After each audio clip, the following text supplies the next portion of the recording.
Zavraždila som viac ako 400 detí. Ahojte, volám sa Amelia Dyer a aj keď pôsobím ako milá, dobrosrdečná babička, môj príbeh ukrýva nepopísateľnú hrôzu.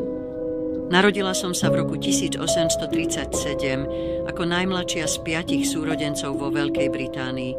Moje detstvo nebolo jednoduché, keďže som sa musela starať o našu psychicky chorú mamu, ktorá mávala nekontrolovateľné záchvaty. V tom čase psychológia nebola dostatočne rozvinutá a tak som jej musela pomáhať ja a moji súrodenci. Mama neskôr zomrela, keď som mala 10 rokov a navyše zomreli aj moji 2 súrodenci. Po smrti mojej mamy sa ma ujala moja teta. Neskôr som si našla prácu ako zdravotná sestra, ale táto práca bola slabo finančne ohodnotená. A tak som vymyslela dokonalý plán.